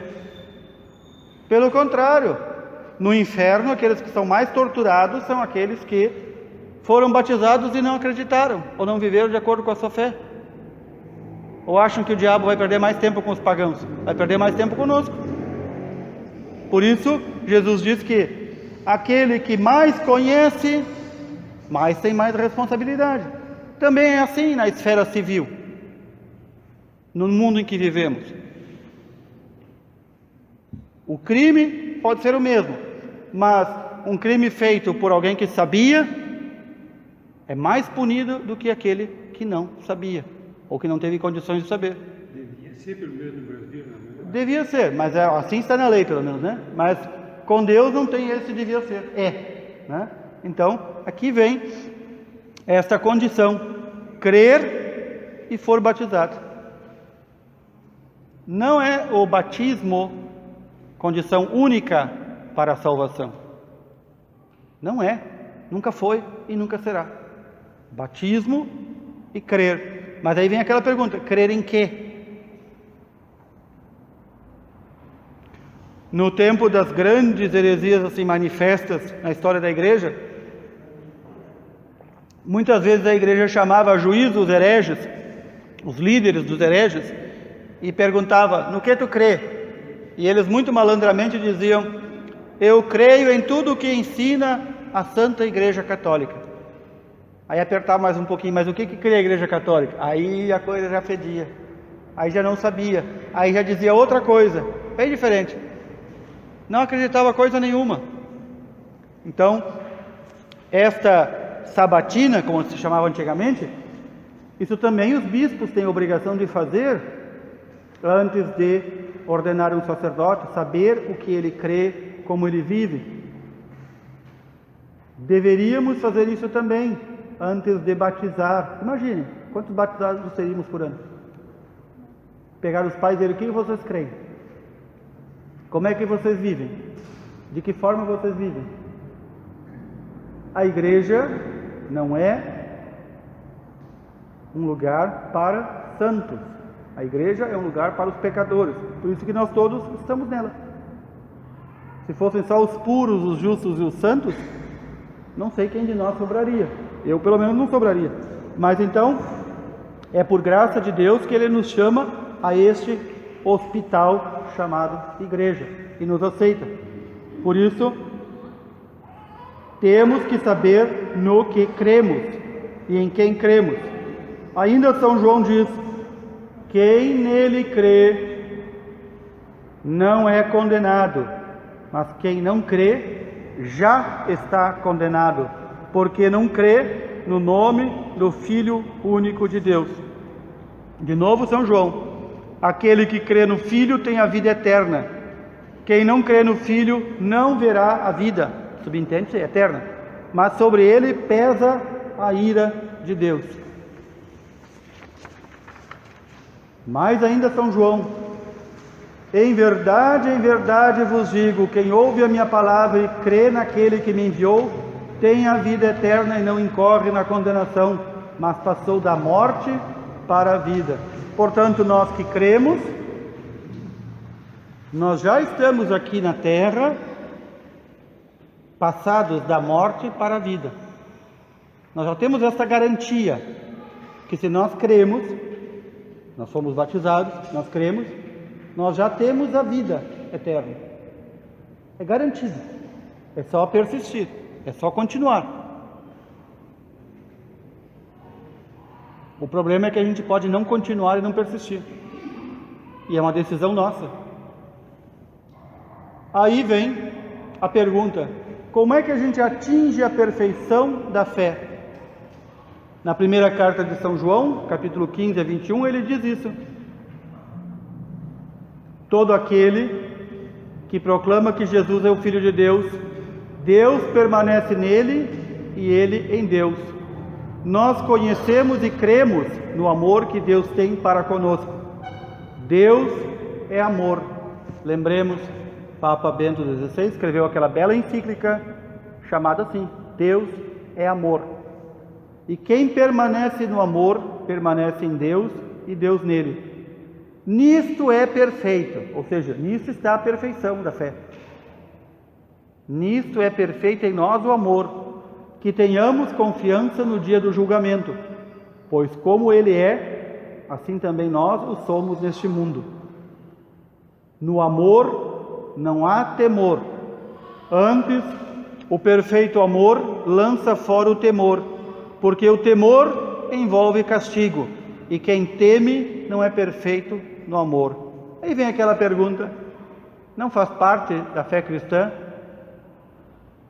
temer a Deus? Faz parte. Temor a Deus, É um dos dons do Espírito Santo. Temor a Deus. Mas é óbvio que esse temor não é medo. Temor significa reverência e reconhecimento. Ontem ainda dava esse exemplo.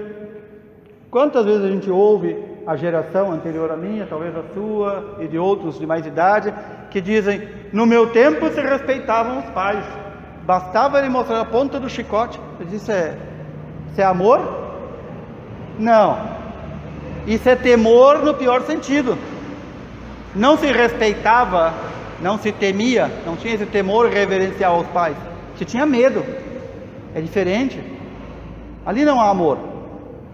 Ali é uma relação de senhor e escravo, uma relação de patrão e servo, mas não é um amor. A relação que nós temos que ter com Deus é de temor reverencial, ou seja, saber que Ele é Deus e nós somos suas criaturas. Eu me recordo de uns jovens que atendi em confissão, todos eles muito amigões de Deus, todos se diziam muito amigões. Uns eram amiguinhos, outros são amigões. E me diziam assim: porque o patrão lá em cima, porque o velhinho lá de cima, porque... Tu está falando de quem? De Deus, padre. De Deus não se fala assim. De Deus não se fala assim. Deus não é patrão velho, Deus não é o velhinho lá de cima. Quem tu acha que é para tratar Deus assim? Acham que isso é excesso de confiança, é amor? Não é. É esculacho. Isso é esculachar com Deus. Então, muito cuidado. O temor que temos que ter a Deus é o temor reverencial. Saber que Ele é Deus e que nós somos suas criaturas e nós estamos em suas mãos e nós contamos com suas graças e que Ele nos ama apesar de como somos, como estamos e apesar do que fazemos. Ele continua nos amando.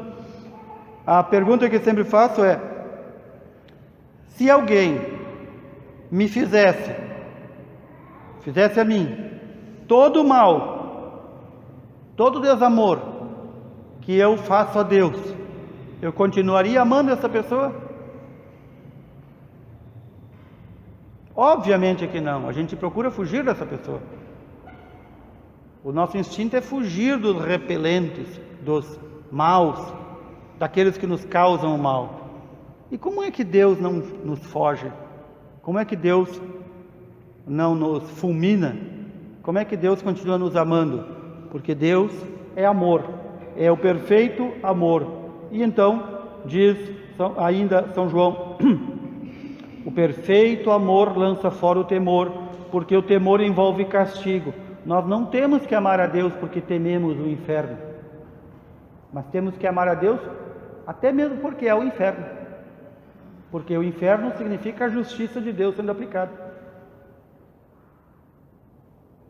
O que nos move ao amor de Deus é saber que Deus nos ama e que nós procuramos na nossa fraqueza, no nosso nada, corresponder a este amor. E então diz ainda: mas amamos porque Deus nos amou primeiro. Se alguém disser: amo a Deus, mas odeia seu irmão, é mentiroso, porque aquele que não ama seu irmão a quem vê, é incapaz de amar a Deus a quem não vê. Temos de Deus este mandamento: o que amar a Deus, ame também o seu irmão. Por isso se fala tantas vezes que o amor é o vínculo da perfeição. Lembra, um vínculo é aquilo que acorrenta. Vamos dizer assim, numa corrente de um prisioneiro, aquela última argola que fecha tudo e tranca bem, isso chama-se vínculo. O amor é o vínculo da perfeição. Imaginem que a corrente agora não é uma corrente para prender prisioneiros, é uma corrente de coisas boas, santas e honestas e amor a Deus. E o vínculo é este amor ao próximo. É ali que a gente percebe se alguém é perfeito, se alguém está a caminho da perfeição. Sem este vínculo, esse que fecha tudo, não há perfeição naquela vida cristã. Imaginem alguém que procura santidade, como muitos procuraram, e resolve se afastar do mundo, ir lá morar numa caverna. Tem todo o direito. Muitos santos encontraram a santidade assim. Mas ele não atende ninguém, ele não acolhe ninguém. Se chegar alguém perto, ele taca a pedrada. Se tiver uma arma, ele dá tiro. Este ama a Deus, está buscando a Deus? Óbvio que não. Óbvio que não. Se olharmos a vida dos santos e santas, e nós ouvimos isso em toda a missa, todos aqueles que buscaram a Deus e que trabalharam por Deus, todos estes procuraram sempre servir seus irmãos, até a exaustão física, até virarem trapos de gente. Eles são santos. E cada um na sua vida tem condições de fazer isso. Deus nunca pede algo que não seja possível que nós possamos fazer. Então, Ele ordenou que todos nós sejamos santos. Então, Ele dá todas as condições de nós sermos santos. Se nós não chegarmos, é por exclusiva preguiça, má vontade e outras tantas coisas nossas. Não por Ele. Aí vem as questões de como deve ser uma fé. Nós vamos adiantar um pouco o horário, porque nós também começamos um pouco mais tarde. Eu vou roubar um pouquinho mais do horário de vocês. Como é que deve ser a fé? Ela deve ser esclarecida e racional. Tudo aquilo que Jesus ensinou, tudo aquilo que os apóstolos nos deixaram, tudo aquilo que a igreja ensina, tudo aquilo que a palavra de Deus nos ensina é racional, ou seja, pode-se chegar a entender pela razão. São Lucas diz: muitos empreenderam compor uma história dos acontecimentos que se realizaram entre nós, como nos transmitiram aqueles que foram desde o princípio testemunhas oculares e que se tornaram ministros da palavra. Nota que São Lucas não está dizendo, isso aqui eu estou inventando, isso aqui é da minha memória. Não, eu estou transmitindo aquilo que eu ouvi, eu recebi e como eles foram passando adiante. Eu agora vou escrever sobre isso. E ele diz: também a mim me pareceu bem, depois de haver diligentemente investigado tudo desde o princípio, escrevê-los para ti segundo a ordem, excelentíssimo Teófilo, para que conheças a solidez daqueles ensinamentos que tens recebido. Este Teófilo recebe de Lucas, não só no Evangelho, mas os Atos dos Apóstolos, tudo aquilo que os apóstolos e Jesus ensinaram. E ele diz: eu investiguei bem para ver se é isso mesmo, para te transmitir por escrito aquilo que tu tem até agora ouvido pela pregação. Notem, não basta se contentar em ir à missa ao domingo e ouvir a pregação. Eu preciso investigar, eu preciso conhecer, eu preciso ler, eu preciso crescer na fé intelectualmente. Não pode haver uma fé sem o intelecto. Deus nos deu cérebro para quê? Aquela pergunta que alguém fez, né? Com quase 80 anos, acendo com fósforo, acendo com isqueiro. Se tivesse perguntado a si mesmo, teria achado a resposta. Por que não investigou? Porque nós somos naturalmente preguiçosos e queremos que alguém nos diga a resposta. Às vezes o padre, muitas vezes não é o padre.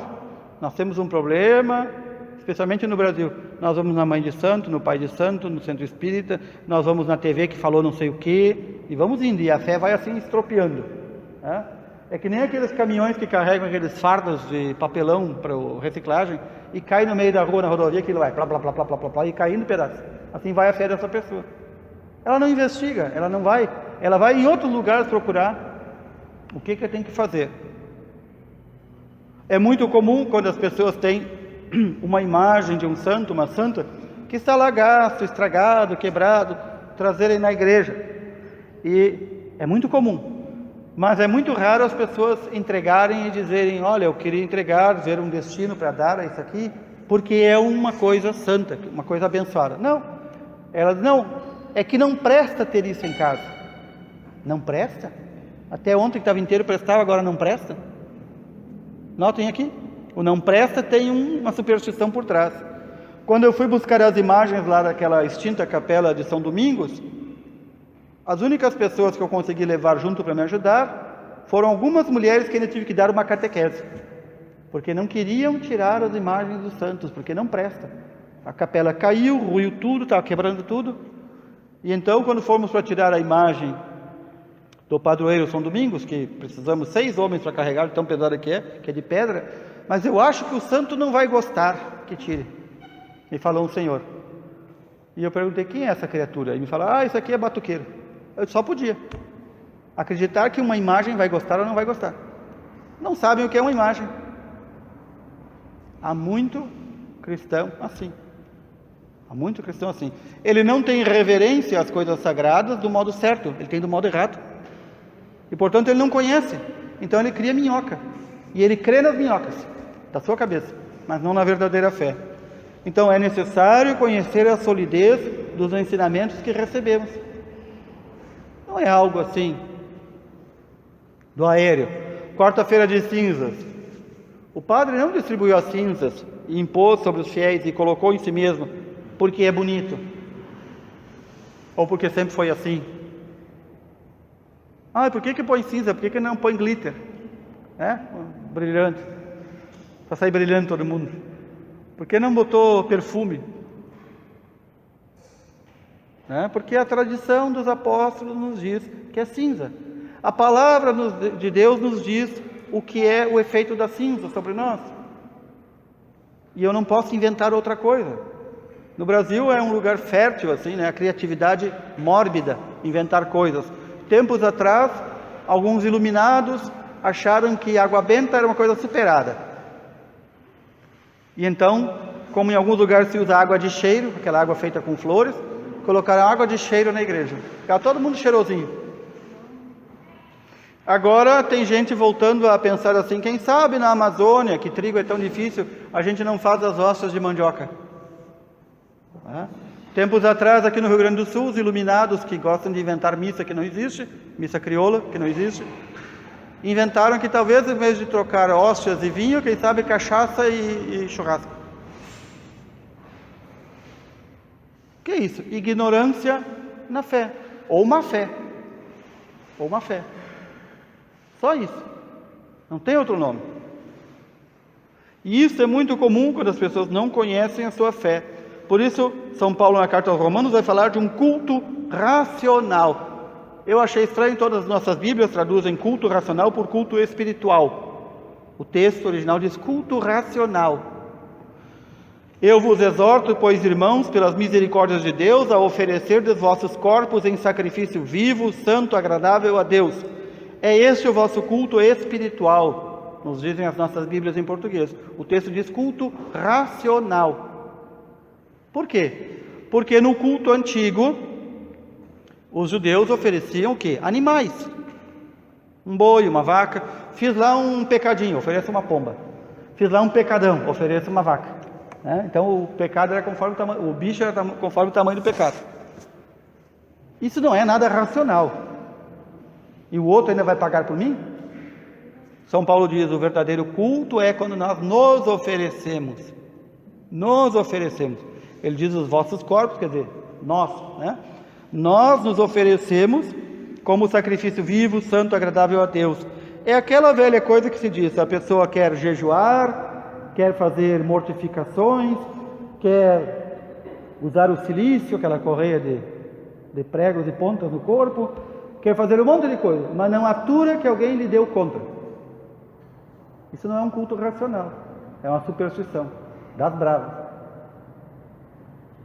Ele não aguenta que alguém lhe contrarie. Ele não aguenta que diga uma palavra que ele não quer ouvir. Não é culto racional.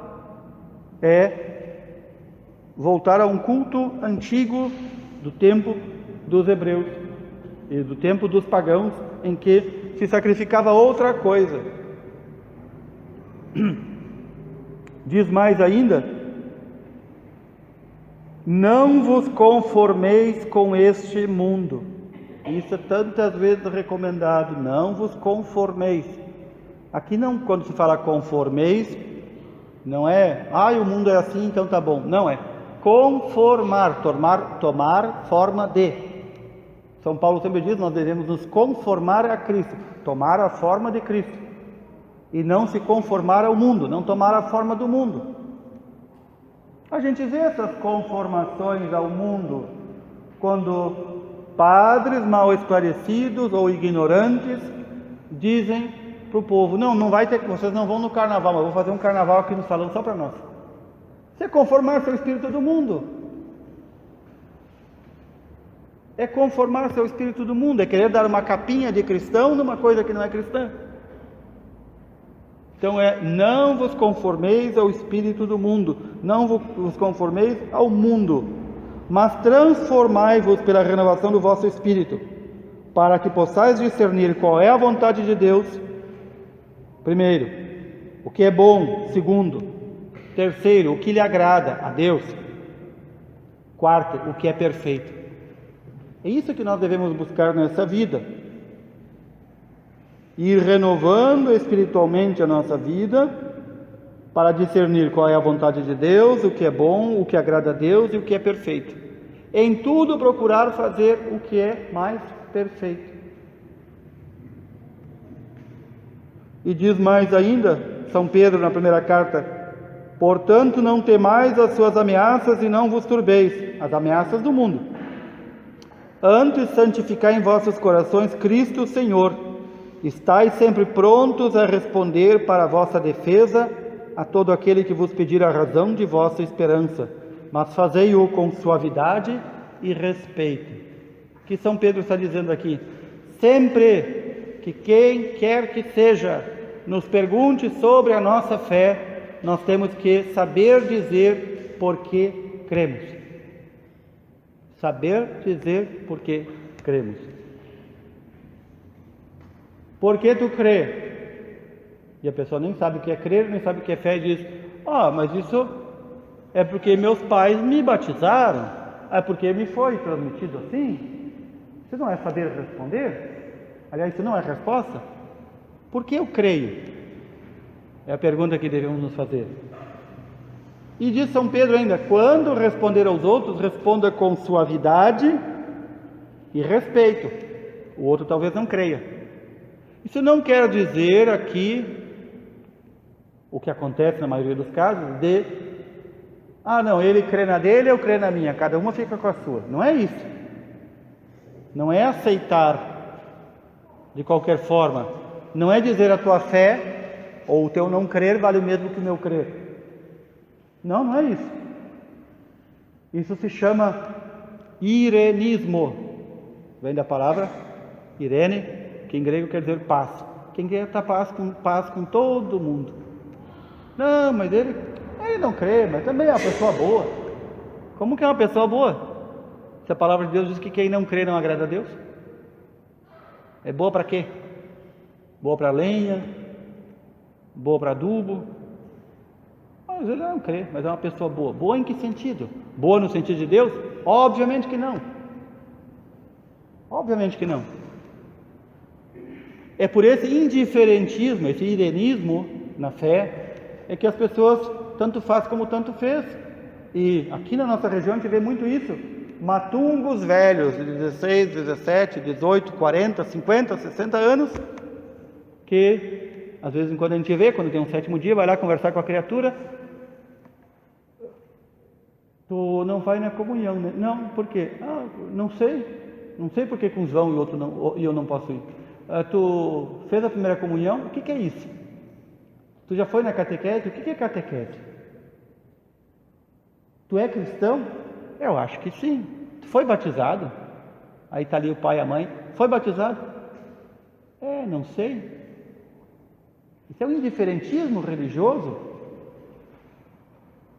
Não, deixa que quando ficar grande ele escolha. O Joaquim, Felipe, deixa eu ficar grande para escolher as vacinas que vai tomar. Quando ficarem doentes, deixa que eles escolham qual é o médico que eles vão ir, né? Aí vocês vão ver o que vai acontecer. Morre o corpo, né? E a alma? Já não está morta em muita gente? Por isso às vezes eu digo, é muito corpinho por aí andando, alguns até peladinhos, e muita alminha podre, porque estão mortas. matou aquela semente lá, que recebeu no batismo, ou às vezes nem recebeu, mas matou a vida da graça, a vida da fé, quando ocorre esse indiferentismo. E aí tu vê jovens, pessoas de idade, e diz, não sei, acho que eu nunca fui batizado. Pergunta para a família, onde é que foi batizado? Foi sim, aonde? O pai diz, foi em Aceguá. A mãe diz, não, acho que foi em Bagé. Mas qual foi a igreja? A Vivian lá que trabalha com os registros vê isso todo dia. Mas qual foi a igreja? É que tinha um padre lá assim que usava o cabelo para o lado. Né? Não sabe aonde, quando, como, porquê. Aí vem aquela legião de pessoas que foram levadas, obrigadas, à força, contra a vontade, para o batismo. Depois ele é levado, raríssimos casos, né? Aqui na região, levado à força para a primeira comunhão. É a primeira. Aliás, não é a primeira comunhão, é a única comunhão. Depois, ele é levado, obrigado, muitas vezes, ao casamento. E por último, ele vai ser levado, obrigado, para o cemitério. Buscou a Deus? Não. Procurou amar a Deus? Não sabe quem é Deus. Tem lugar na vida eterna para alguém assim? Óbvio que não. É uma coisa justa e lógica que Deus fez. Só pode ir ao céu quem quer ir ao céu. Ninguém vai de arrasto, ninguém vai de soga, ninguém vai de porrete, ninguém. Então eu tenho que querer. E se eu quero, eu tenho que conhecer e buscar. Então, tenho que conhecer a solidez daquilo que a tradição dos apóstolos me transmitiu. Mas eu tenho dúvida. Pois então vamos tirar essa dúvida. Não temamos as ameaças, as perseguições do mundo, mas vamos tentar nos santificar cada vez mais e saber dizer até quem nos persegue, por que nós cremos. E aqui vem a questão do poder que a fé nos dá. Tudo é possível àquele que crê. São Marcos nos diz: respondeu um homem dentre a multidão: Mestre, eu te trouxe meu filho que tem um espírito mudo. Este, onde quer que o apanhe, lança-o por terra e ele espuma, arranja os dentes e fica endurecido. Roguei a teus discípulos que o expelissem, mas não o puderam. Respondeu-lhes Jesus: Ó geração incrédula, até quando estarei convosco? Até quando vos hei de aturar? Vejam que até Jesus se irritava com aquela geração incrédula e com a nossa. Trazei-o a mim. Eles lhe o trouxeram. Assim que o menino avistou Jesus, o espírito o agitou fortemente, caiu por terra e revolvia-se espumando. Jesus perguntou ao pai: há quanto tempo lhe acontece isto? Desde a infância, respondeu-lhe. E o tem lançado muitas vezes ao fogo e à água para o matar. Aí vem o pai: se tu, porém, podes alguma coisa, ajuda-nos, compadece-te de nós. Jesus já teve que suportar a incredulidade dos apóstolos, dos discípulos, que eram tão incrédulos que não foram capazes de tirar o espírito mal do menino. E agora vem o pai ainda dizer: mas se tu pode alguma coisa, tira. E Jesus diz: se podes alguma coisa, tudo é possível ao que crê. A fé nos torna capazes de receber a cura do corpo e da alma. Eis que se lhe apresentar um paralítico estendido numa padiola, Jesus, vendo a fé daquela gente, disse ao paralítico: meu filho, coragem, teus pecados te são perdoados. Porque Jesus perdoou os pecados deste paralítico e o curou? Vendo a fé daquela gente. Eles não foram lá levar para Jesus, para quem sabe depois levar para outro. Não, vão levar a Jesus porque criam em Jesus. A mulher viu-se descoberta. Aqui está falando daquela mulher que tinha um fluxo de sangue e que tocou o manto de Jesus.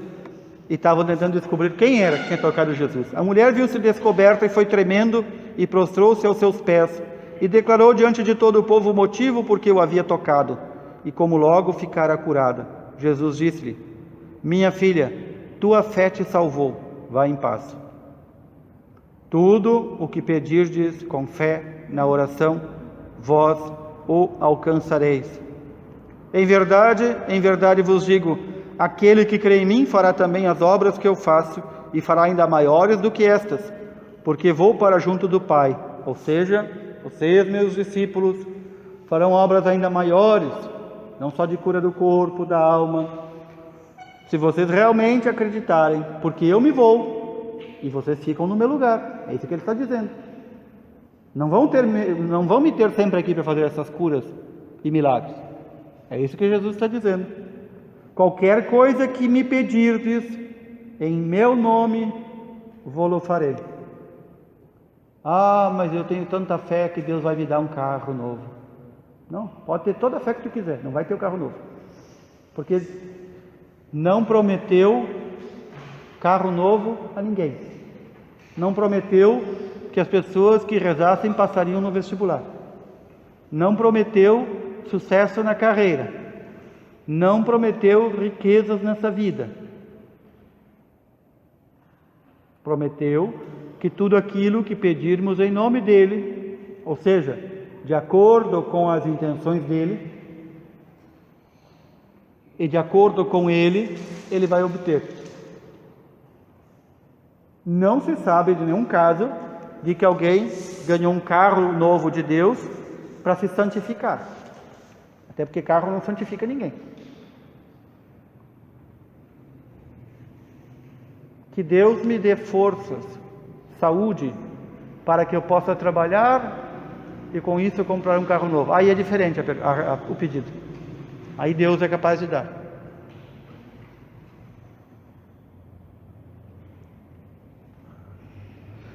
Então, a fé nos obtém até mesmo a ressurreição dos mortos.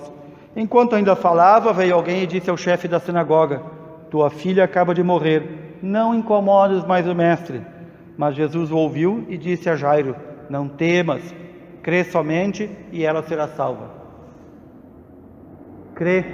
Como é que um pai que acabou de perder a filha ainda vai continuar crendo? Isso é a fé. Isso é a fé. Ah não, eu acreditava até o momento que eu cheguei lá com ele. A guria morreu e agora então eu vou. Desandou a minha fé. Que fé? Isso não era fé. Respondeu-lhe Jesus: não te disse eu, se creres verá a glória de Deus. Aqui João 11 é a passagem da ressurreição de Lázaro. As irmãs de Lázaro diziam: mas Senhor, Lázaro já morreu faz 4 dias, até tem mau cheiro. E Jesus diz isto: eu não te disse, se creres verá a glória de Deus. Creia e verás a glória de Deus. Tenha confiança absoluta e Deus fará. É necessário professar sempre em toda parte a fé que recebemos. Aqui vem um ponto central muitas vezes esquecido. É só sair, se não falar é melhor. Se alguém se envergonhar de mim e das minhas palavras, também o Filho do Homem se envergonhará dele, quando vier na sua glória, na glória de seu Pai e dos santos anjos. Notem que São Pedro diz que nós devemos estar prontos para dar a razão da nossa fé, mas diz que nós temos que confessar publicamente a Jesus. Nós não podemos ser cristãos da porta da nossa casa para dentro ou da porta da igreja para dentro. Temos que ser cristãos no mundo. Se alguém se envergonhar de mim e das minhas palavras, também o Filho do Homem se envergonhará dele, quando vier na sua glória, na glória de seu Pai e dos santos anjos.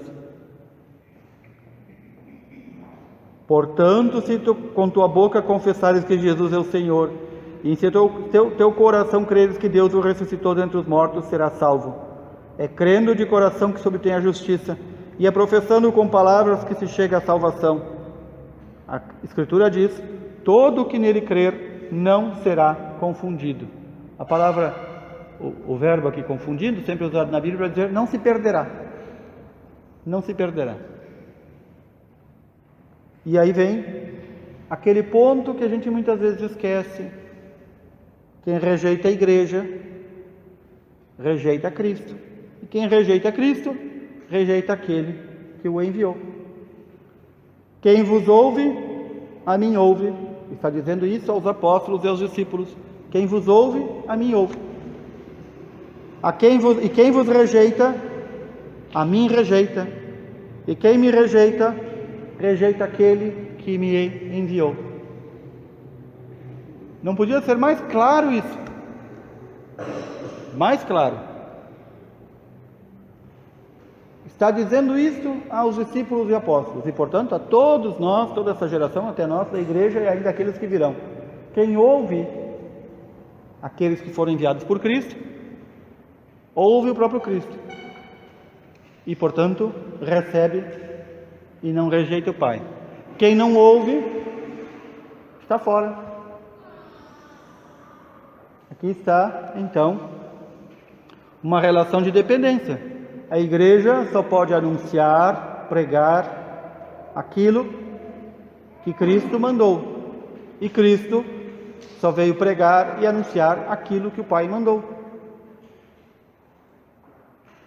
A pergunta é, por que tanta gente tem dificuldade de entender isso?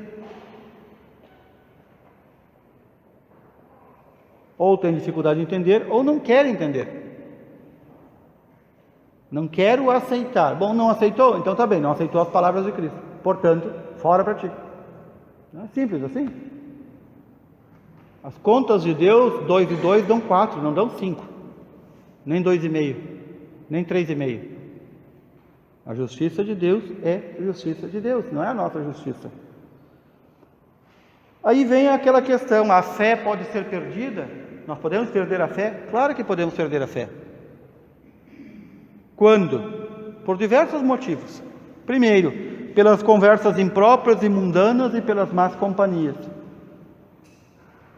Na segunda carta a Timóteo, São Paulo escreve: lembra-lhes estas coisas e os conjura, por Deus, a evitarem discussões de palavras, que só servem para a perdição dos ouvintes. As primeiras gerações de cristãos que ficavam brigando entre si. Alguns saíam até no porrete. Não é muito diferente de hoje. Brigando entre si, dão escândalo.